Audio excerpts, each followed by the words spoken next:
Bom dia a todos. Então, mais uma vez, nós estamos aqui iniciando essa mesa redonda, que são os percursos curriculares de História nas universidades no século XXI. A composição dessa mesa, né, é da professora doutora Maria Rita de Almeida Toledo, que é professora da Unifesp, é professora livre-docente em História da Educação e do Ensino da História. Depois falo mais um pouquinho sobre ela, no momento. Apenas estou dando os nomes. Nós temos aqui a presença do doutor também Paulo Bianchini, da Universidade de Turim. Não se preocupe, porque ele fala uma espécie de portunhol, mas vocês vão entender, tá? É uma mistura de italiano, espanhol e português. É uma nova língua, mas ele fala bem. A minha língua, é. Que também daqui a pouco falo um pouco mais sobre ele. E deveria estar aqui a professora Silvia Baceto, da Universidade de São Paulo. Eu quero aqui comunicar que a professora Silvia ela é muito ligada, sempre foi ela, Ana Maria, eu, fomos as antigas alunas da professora Emília Viotti da Costa. E a professora Emília está, infelizmente, numa situação de saúde muito precária, e a Silvia voltou, então, para São Paulo por conta da situação da professora Emília. Até queria deixar aqui as nossas homenagens à professora Emília, uma grande figura na história da história no Brasil, né? Não sei se os alunos jovens sabem, a professora Emília foi uma das penalizadas pelo golpe da ditadura, né? A professora Emília era professora de Teoria e Metodologia de História do Departamento de História da Universidade de São Paulo. Ela foi não apenas, né, sofreu a punição da sua aposentadoria compulsória, isso em 1969, logo depois do AI-5, e em seguida ela foi processada, além de ter sofrido a perda, né, do cargo como professora. Ela foi proibida de entrar dentro da Universidade de São Paulo. Ela não podia entrar na universidade. Ela tentou uma vez, teve um momento muito, muito dramático. Ela queria continuar pesquisando. E lá no Departamento de História tem o CAP, né, que é o centro lá de documentação. Ela não podia. Ela foi proibida de fazer pesquisa dentro da universidade. Então, foram momentos muito dramáticos dos anos 69. Depois, a professora Emília foi trabalhar nos Estados Unidos, na Universidade de Yale. E nos últimos 8 anos, ela está morando definitivamente no Brasil, né? Então, é uma história, né, de vida extremamente importante, né? Acho que todo mundo conhece a obra da professora Emília, né? Ela foi uma das que iniciou o trabalho, isso em 65, que foi a defesa, né, do trabalho sobre a escravidão, né? Ela é um marco na história, porque a escravidão não era tema de historiador até os anos 60, né? Era um assunto meio tabu na historiografia brasileira, por incrível que pareça, né? E eram sociólogos, em geral, que se dedicavam, né, naquela linha um pouco freiriana, e a Emília faz um recorte completamente diverso, né, no tema da escravidão, né? Depois ela tem uma outra obra fundamental, que ela trabalha com a revolta dos escravos em Demerara, né? Então, a professora Emília deixou um legado muito grande, e, além do mais, eu fui orientanda, né, da Emília. Ela sempre se preocupou com o ensino de história. Ela foi professora da rede pública, ela foi professora do Colégio de Aplicação da Universidade de São Paulo, e ela tem artigos sobre educação, sobre ensino de história, né, que quase ninguém chama atenção. Acho que é a nossa área que chama um pouco mais de atenção em relação à produção da professora Emília nessa direção. Ela sempre se preocupou muito com as questões educacionais. E principalmente a questão do ensino da história. Então, enfim, isso eu estou falando, a professora Silvia, então, não está presente por essa razão. Tá. Bom, vamos iniciar, então, agora. Como existe assim, aquela delicadeza dos homens em relação às mulheres, o professor Paulo Bianchini vai falar depois da professora Maria Rita. Tá? Então, são as delicadezas masculinas. Tá bom, a gente aceita. Então, nós vamos começar com a professora Maria Rita de Almeida Toledo, né? O professor, historiador e seu percurso formativo na Unifesp.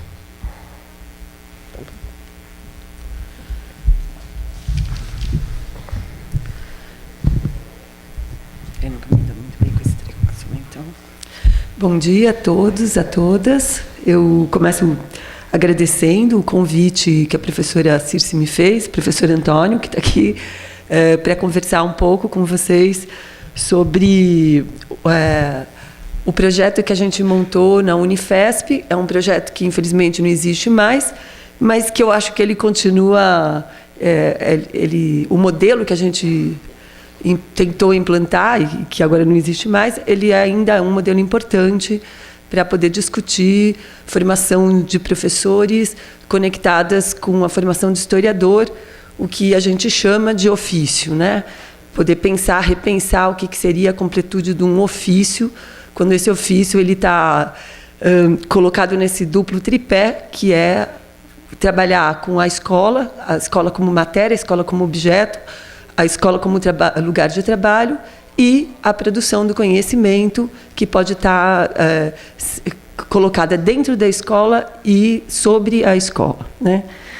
Então, eu começo minha fala contando um pouco para vocês a conjuntura que permitiu com que a gente constituísse esse projeto na Unifesp, né?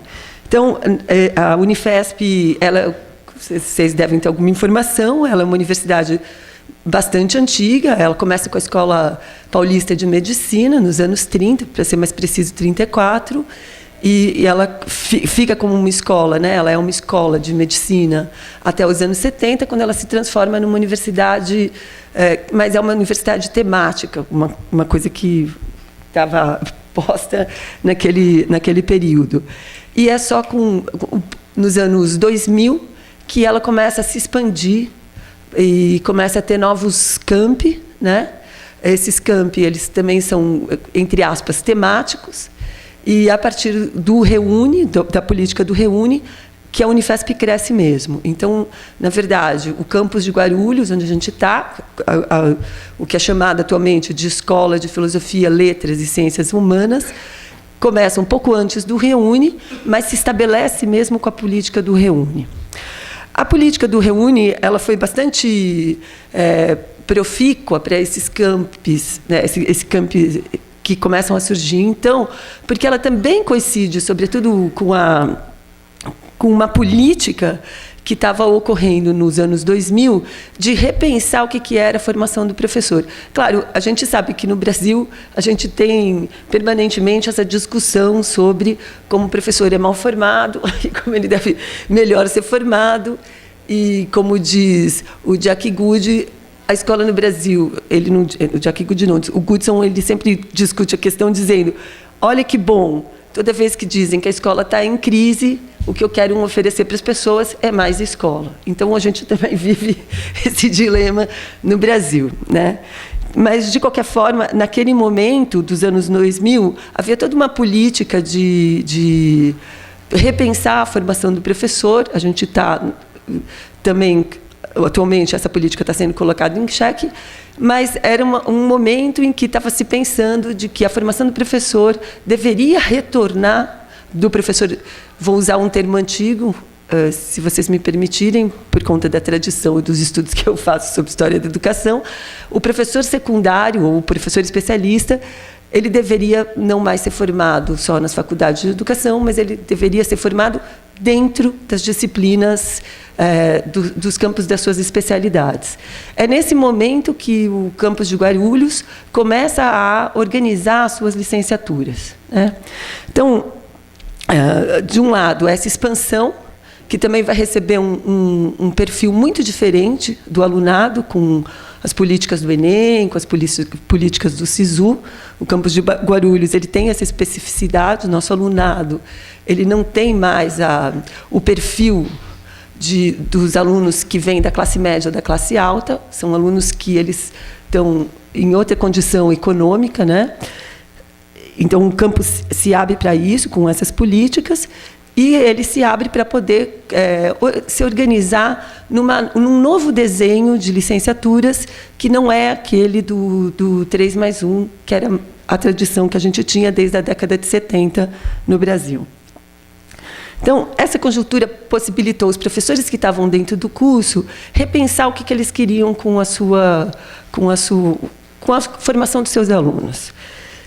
Isso, para a gente, foi importante, porque a palavra ofício ela começou a aparecer nas discussões que a gente fazia dentro da Unifesp, as discussões coletivas que a gente fazia dentro da Unifesp.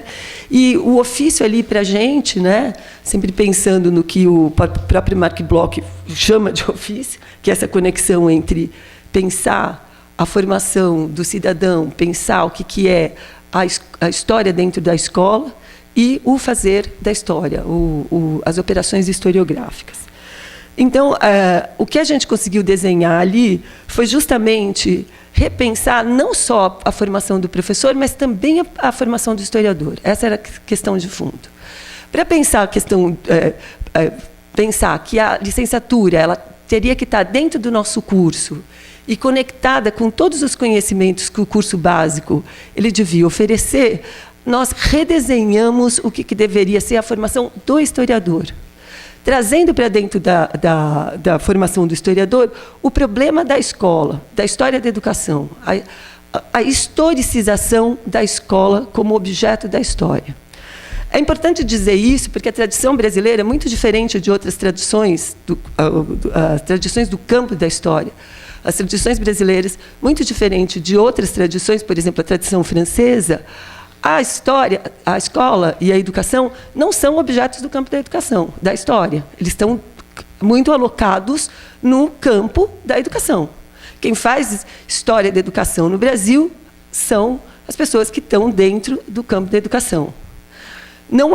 Essa tradição não é natural e essa tradição não acontece em todos os lugares. Então, se a gente for pensar na França, por exemplo, historiadores como Dominique Julliard, o próprio Chartier, começa fazendo história da educação, o Guy Vincent e outros, eles estão no campo da história e não da educação. Não há essa partição disciplinar que está posta aqui.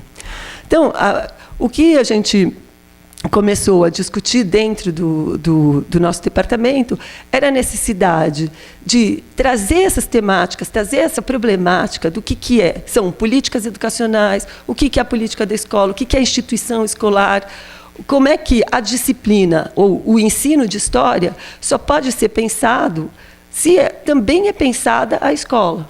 Quer dizer, o currículo ele não é formado só do ensino de história. O currículo está sempre conformado, uma discussão que o Apple faz importante, ele está sempre conformado por todas as disciplinas que fazem parte da escola. Então, não dá para pensar o ensino de história separado do resto do currículo. Não dá para pensar o ensino da história sem pensar o que é a escola, qual é a finalidade da escola e as disputas em torno do currículo que são dadas pelos agentes sociais que estão postos nos diversos momentos da história da educação.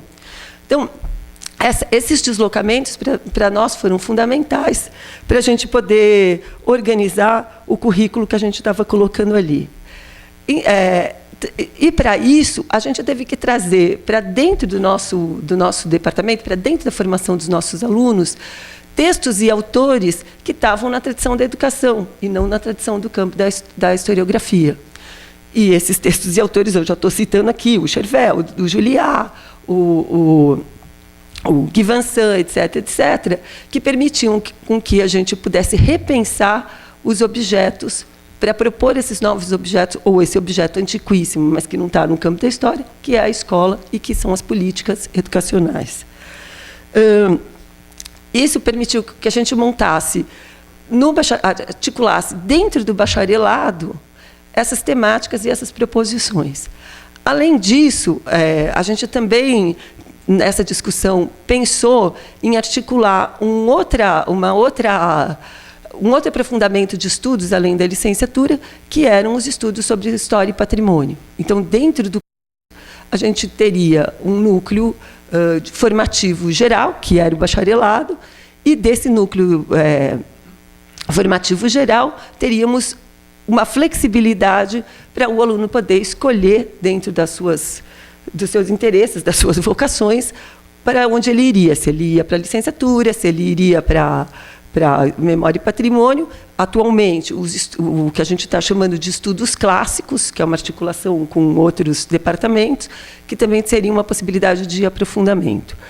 De qualquer forma, apesar do desenho, a gente falando assim, parecer o clássico, né? Ele faz bacharelado, depois ele faz a licenciatura, não era justamente porque, dentro do nosso conjunto curricular, todos poderiam ter acesso aos conhecimentos que até então estavam isolados na licenciatura.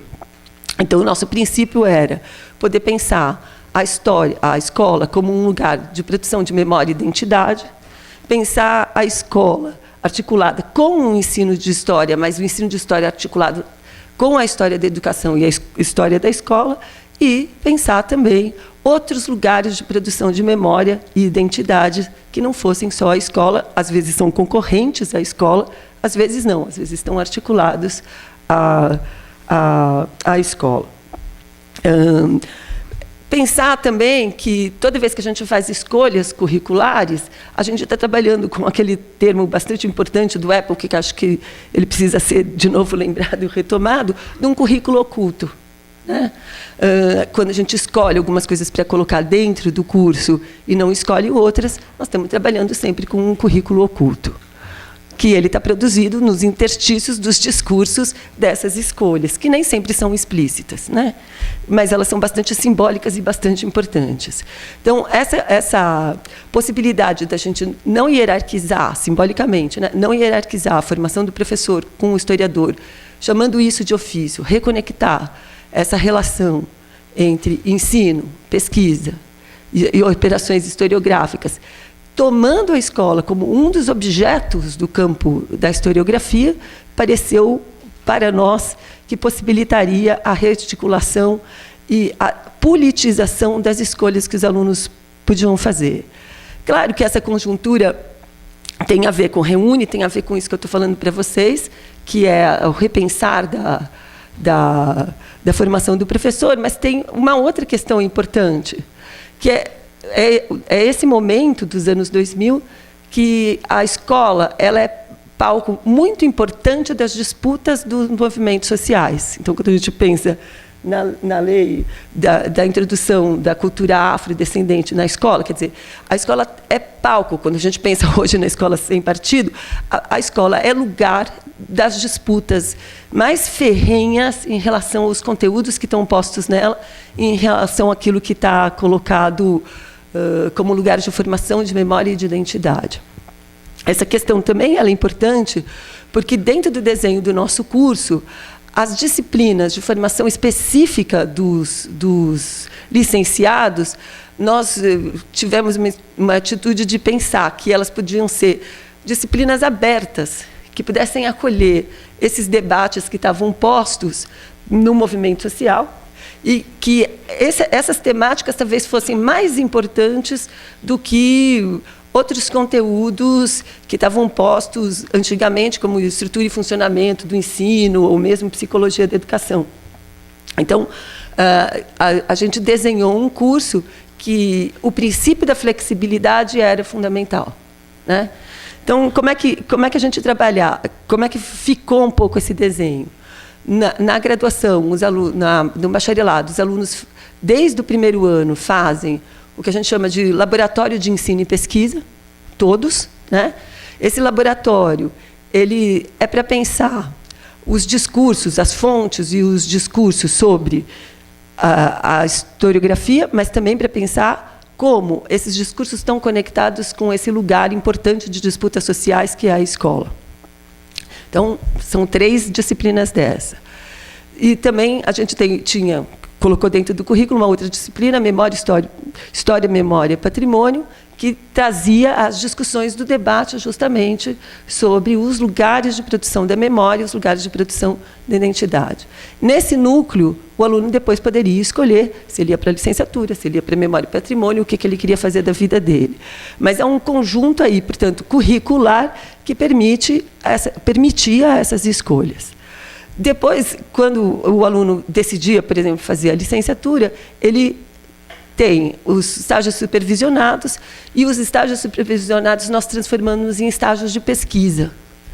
Não são estágios de observação, mas são estágios de pesquisa. Em 3 momentos diferentes. No primeiro momento, a gente trabalha justamente com esses autores que eu já citei aqui, para os alunos conformarem e desnaturalizarem a escola. O que quer dizer isso? A gente trabalha com algumas ferramentas conceituais, como cultura escolar, história das disciplinas escolares, arquitetura escolar, em que os alunos, ao lidar com esse conjunto de ferramentas conceituais, ele vai para a escola para observar a escola como ela é na realidade. A gente não está preocupado em que ele encontre a escola ideal, a gente está preocupado com que ele possa tomar a escola, desnaturalizar a escola e entender o funcionamento da cultura escolar. Então, nosso primeiro estágio supervisionado, os alunos vão às escolas para poder entender esse funcionamento e poder entender como é que se usa essas ferramentas conceituais para desnaturalizar e entender a escola. No segundo momento do estágio supervisionado, os alunos vão à escola para observar, mas para construir o que a gente chama de trabalho de campo. Ele precisa analisar a escola, a cultura, a arquitetura, a disciplina, os conteúdos, a estrutura do currículo, em geral, para poder compreender o lugar que a disciplina História ocupa e as finalidades que são atribuídas para essa disciplina naquela escola. Claro que a gente está trabalhando com a ideia das normas, que são gerais, que são para todos, mas a apropriação que os professores fazem dessas normas. Então, estudar a escola, aquela unidade escolar, é fundamental. Num terceiro momento, ele constrói um projeto de ensino, um projeto a ser aplicado dentro da disciplina História, para aquela cultura escolar que ele analisou e estudou. E as outras disciplinas formativas, portanto, elas são temáticas. Então, o que a gente tem apresentado como temático? História indígena e escola, uma das disciplinas que a gente ofereceu. Ou os estudos da cultura afrodescendente funcionando na escola. História do livro didático e escola. História e historiografia da educação. Então, essas disciplinas que elas têm uma variedade porque elas estão postas sempre pensando na conexão com as questões bastante atuais que os alunos estão acompanhando quando eles vão para os seus estágios supervisionados. Bom, e por fim eles fazem uma monografia, né? E essa monografia ela pode ter objetos da escola ou não.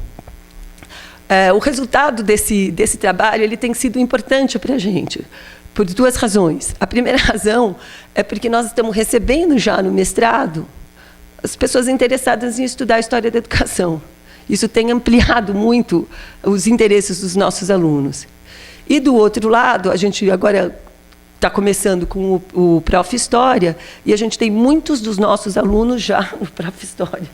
Então, alunos que não tinham o menor interesse pela licenciatura, alunos que não tinham o menor interesse pelos estudos educacionais, ou da história da educação e da história da escola, eles começam a ter uma vontade de estudar isso e trabalhar com isso. Eu não sei, eu vou explicar. Bom, então, eu acho que os deslocamentos que a gente produziu no nosso curso, os interesses que a gente tentou produzir nos nossos cursos, com uma espécie de um desvelamento do currículo oculto que existia quando os alunos faziam o seu curso de bacharelado, depois iam para a educação, e isso é muito importante. O que estava colocado aí, a oposição entre o bacharelado e a licenciatura, por exemplo, quando eu fiz, é de que o historiador que vai fazer licenciatura ou que decide ser professor, ele fez porque ele não se deu bem como historiador. Então, é justamente esse tipo de simbólico que está posto nessa relação entre o bacharelado e a licenciatura que a gente tentou borrar e reorganizar quando a gente estava falando de ofício. Então, isso é fundamental para a gente, estava posto, né, naquele momento.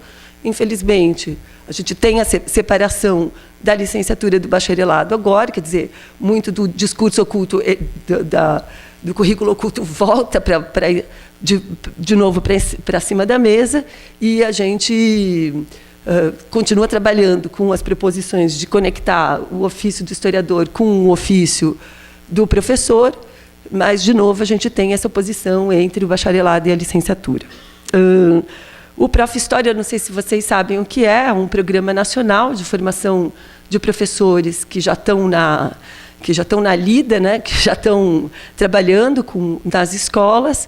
Esse programa é um programa que foi organizado pela CAPES, a sua sede é lá no Rio de Janeiro, tem um currículo, que ele é um currículo nacional, a prova é nacional, e ele é um mestrado profissional para esses profissionais que já estão na escola poderem ter uma formação acadêmica, mas que eles produzam conhecimentos justamente sobre aquilo que eles já estão fazendo na escola, né? Então, isso é o Prof. História. A gente começou agora, é nosso primeiro ano, mas a gente já está cheio de esperanças que isso dê bastante resultados, que os resultados sejam bastante bacanas.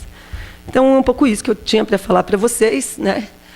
Se vocês quiserem saber mais alguma coisa, depois eu estou à disposição. Obrigada.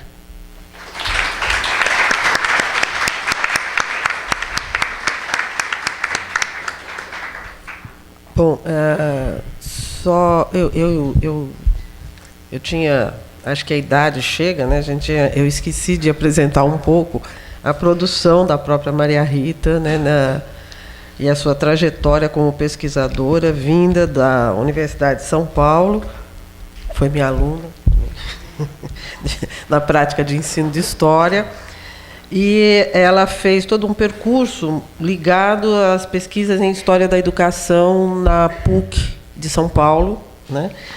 E ela tem uma série de pesquisas desenvolvidas sobre as revistas de educação, né, sobre a organização também ligada à história das editoras, né, em particular, né, o doutorado dela foi ligado à história da Companhia Editora Nacional, né, a produção dessa Companhia Editora Nacional, que teve uma importância enorme, né, no Brasil nos anos 40, 50 e 60.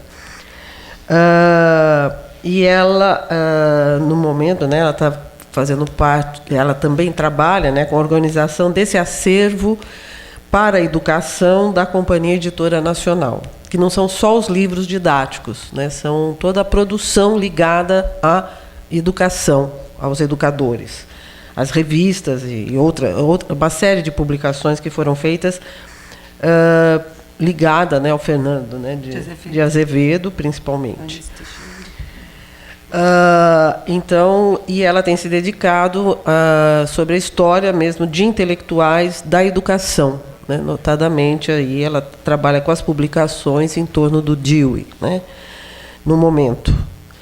Então, eu queria frisar isso para mostrar que assim a linha de pesquisa, né, que é importante a gente estar pensando em algo, né? A Carlota está aqui também, que é sobre a história da educação e como os historiadores se afastam da história da educação, né? Se a gente pegar o percurso dos pesquisadores de história da educação no Brasil, a gente vê que vem da sociologia, da própria pedagogia, mas rarissimamente vem dos historiadores. Os historiadores parece que agora estão começando, mas essa preocupação de pensar a história da educação também como objeto de pesquisa de historiadores, né? Aqui não é uma tradição brasileira.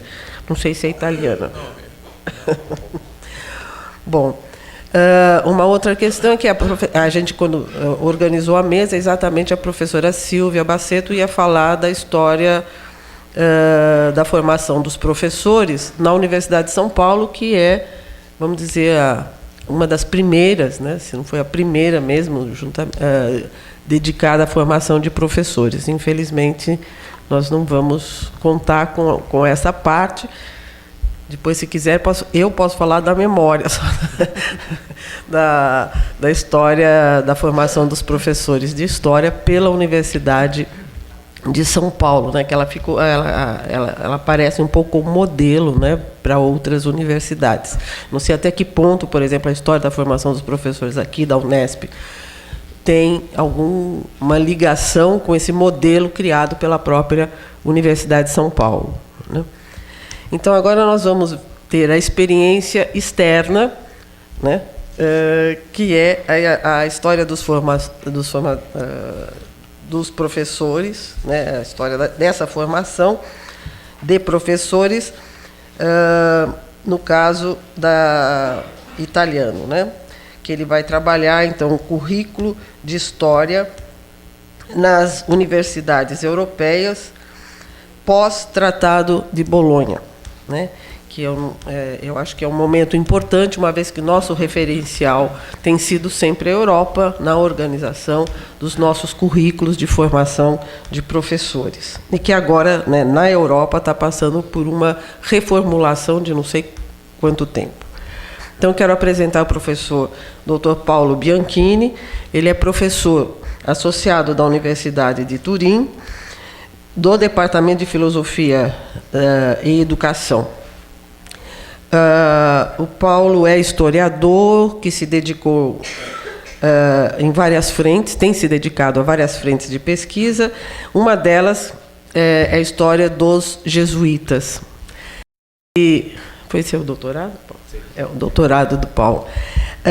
E essa história dos jesuítas eu gosto muito. Ele não gosta muito de falar isso, mas eu gosto disso, porque ele não trabalha... ele trabalha por como que os jesuítas, depois que acabou a companhia, né, que eles foram expulsos de Roma, né, de todo lugar, quer dizer, começou aqui no Brasil, Portugal, foi Espanha, França, e até que a ordem foi suspensa em Roma. Ele trabalha exatamente o que aconteceu depois com os jesuítas. Bom, acabou a ordem, e daí eles foram para onde? E como que eles conseguem retornar, né? Como que eles voltam outra vez no século XIX, né? E se constitui novamente a Companhia de Jesus, né? Ele é só italiano, mas é uma obra que eu gosto muito, viu, Paulo? Bom, ele também, e aliás foi nessa dimensão de pesquisa que eu conheci o Paulo lá na Universidade de Turim, que é a história também dos livros didáticos.